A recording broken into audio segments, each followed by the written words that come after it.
Pongamos toda atención y reverencia a esta lectura. Al final encontrarás un comentario bíblico y algunas preguntas para ver qué tanto asimilaste.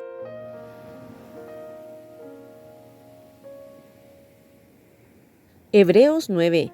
Ahora bien, aún el primer pacto tenía ordenanzas de culto y un santuario terrenal, porque el tabernáculo estaba dispuesto así.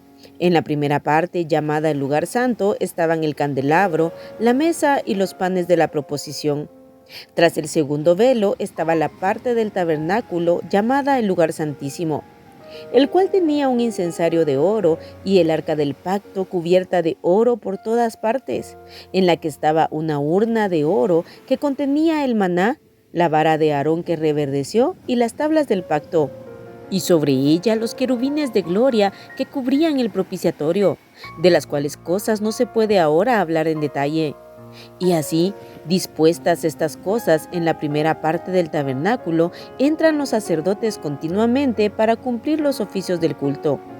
Pero en la segunda parte, solo el sumo sacerdote una vez al año, no sin sangre, la cual ofrece por sí mismo y por los pecados de ignorancia del pueblo, dando el Espíritu Santo a entender con esto que aún no se había manifestado el camino al lugar santísimo, entre tanto que la primera parte del tabernáculo estuviese en pie, lo cual es símbolo para el tiempo presente, según el cual se presentan ofrendas y sacrificios que no pueden hacer perfecto en cuanto a la conciencia al que practica ese culto, ya que consiste solo de comidas y bebidas, de diversas abluciones y ordenanzas acerca de la carne, impuestas hasta el tiempo de reformar las cosas.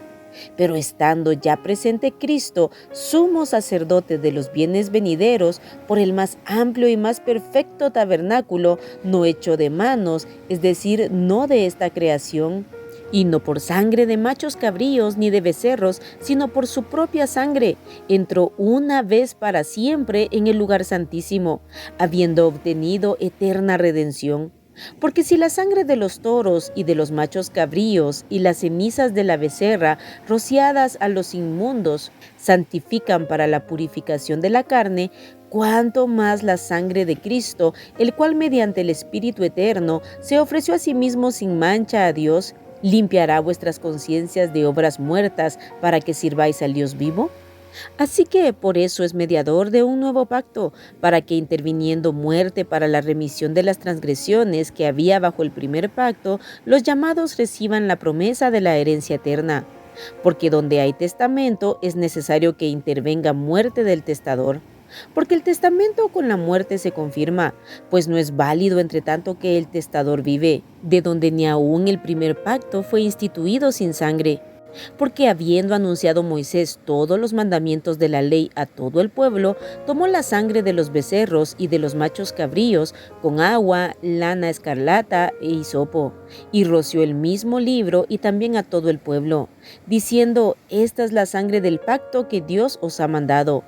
Y además de esto, roció también con la sangre el tabernáculo y todos los vasos del ministerio.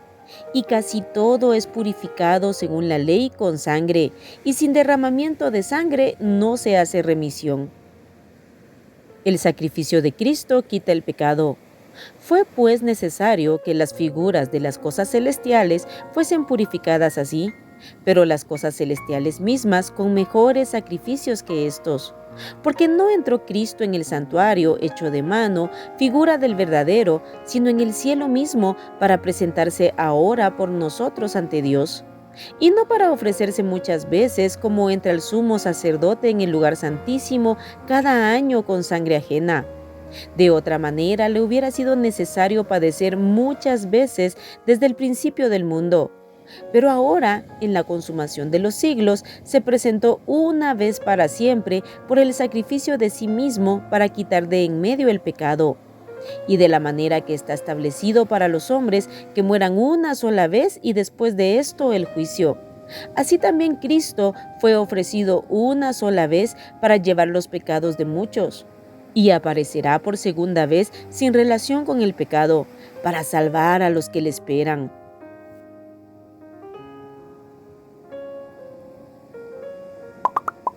Este capítulo es la continuación del capítulo 8 que viene hablando del mediador de un nuevo pacto. Hace referencia al tabernáculo y sacerdocio levítico. El tabernáculo, como puedes ver, estaba formado en la parte exterior por el atrio, que era la zona donde se llevaban a cabo los sacrificios diarios y la única sección en la que el pueblo tenía acceso para presentar ofrendas o sacrificios a Dios. Luego, en su parte interna, se encontraba el lugar santo, en donde solo los sacerdotes podían entrar. Allí se encontraba el candelabro de oro, la mesa de los panes de la proposición y el altar de incienso. Y al fondo se encontraba el lugar santísimo, en donde se encontraba el arca del pacto. En este lugar se manifestaba la presencia de Dios y solo el sumo sacerdote podía entrar una sola vez al año, el día de la expiación o Yom Kippur. Eso lo encontramos en Levítico 16, en donde entraba con sangre para expiación de sus propios pecados y los del pueblo. Pero Cristo, el mediador del nuevo pacto, nuestro sumo sacerdote, entró una sola vez y para siempre en el lugar santísimo, en la misma presencia de Dios, presentando su propia sangre y dando su propia vida en nuestro lugar. Él llevó nuestros pecados sobre sí y el capítulo termina con una promesa. Aparecerá por segunda vez sin relación con el pecado para salvar a los que le esperan. Es maravilloso ver que el antiguo pacto es solamente una sombra o figura de lo que nosotros disfrutaríamos a través del sacrificio de Cristo y su redención. Como veremos en el siguiente capítulo, Jesucristo nos abrió el camino para entrar libremente hasta el lugar santísimo, hasta la presencia de Dios. Pronto vendrá nuestro Salvador y Redentor para salvar a los que le esperan.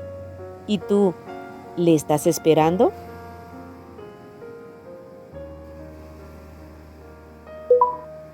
Ahora, si pusiste atención, responde a las siguientes preguntas. Número 1. ¿Cuáles eran las dos partes internas del tabernáculo? Número 2. ¿Qué había en el lugar santo? Número 3. ¿Qué había en el lugar santísimo? Número 4. ¿Qué había adentro del arca del pacto? Número 5. ¿Quiénes entraban en el lugar santo? Número 6. ¿Quién entraba al lugar santísimo una sola vez al año con sangre por sus propios pecados y los del pueblo? Número 7. ¿Quién entró a la misma presencia de Dios con su propia sangre para salvarnos y redimirnos del pecado? Y número 8. ¿El sacrificio de Cristo fue una sola vez y para siempre? Aquí terminamos el capítulo 9 del libro de Hebreos. Apartemos todos los días tiempo para orar y meditar la palabra de Dios. Que Dios te bendiga.